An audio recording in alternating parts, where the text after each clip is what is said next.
Hey, what's going on, everybody? We are here at Rise Matthews Pointe Apartments in Charlotte, North Carolina. I just want to do a quick update video to all of our investment partners. As you may remember, we purchased this deal a couple years ago, July of 2024. We were off to a really strong start initially. We did brand new three-tone exterior paint across the entire asset. So it looks really nice here, really helps that curb appeal, the leasing activity. We've completed all the signage throughout the asset. So we have a brand new permanent monument sign with an LED backlight, which really captures that traffic driving by. We have a nice big prominent sign on the corner of the intersection here, which captures that drive-by traffic.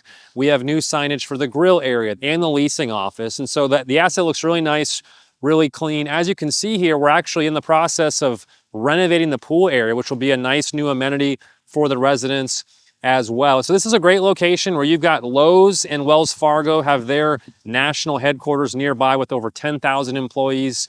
You've got Bank of America has their headquarters here as well. So great location. In the first 2 years of owning this asset, we've actually come in right in line or below what we underwrote for property taxes and insurance costs, which is great. Those are the two most expensive operating expense line items, and we were really conservative with those estimates, came right in line, so those have been good. Now, what we've seen in recent months is that there's been a lot of new supply of Class A luxury apartments in this submarket of where this property is located. So these Class A luxury apartments are coming online. They're giving 3 months free rent. There's a trickle-down effect to our Class B product where virtually all of our nearby competitors in this submarket are giving at least 1 month free rent. And it's kind of become a race to the bottom where we have more supply than demand in the short term. And so people are undercutting each other, offering more aggressive concessions and lowering their rent. So what we've had to do in the last several months here is be more aggressive with concessions, really dial in our rents and make sure that we know what our competitors are doing. And we've been able to really boost the occupancy here. So for the last few months, we've been in the mid to high 90s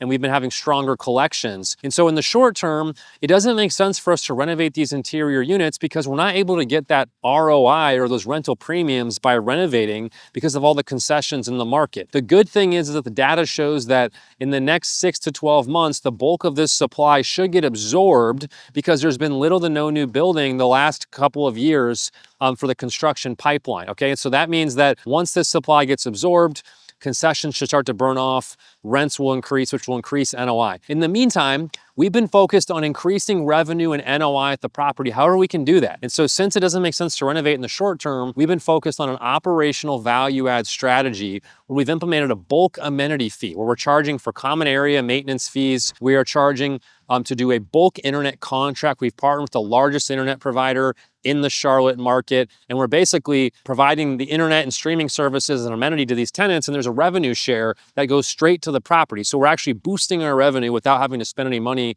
on CapEx dollars, which is a great return on investment. We're also implementing valet trash. We're doing a revenue share there. So by doing the operational value add strategy, we've been able to increase revenue by $18,000 a month at this property, which is significant to be able to boost that without having to spend CapEx dollars. So overall, we're in great shape on this asset. As we mentioned previously, we're focused on refinancing the property by the end of this year. That'll give us longer loan runway so that we can then absorb all the new supply in the market, and that we expect concessions to really burn off and have positive organic rent growth going into 2027. So we'll send out future communication shortly in the coming months on the refinance process, but we are really confident in this investment. We appreciate you partnering with us and just wanted to give you a quick update to all of our investment partners. Let us know if you have any questions. Thank you.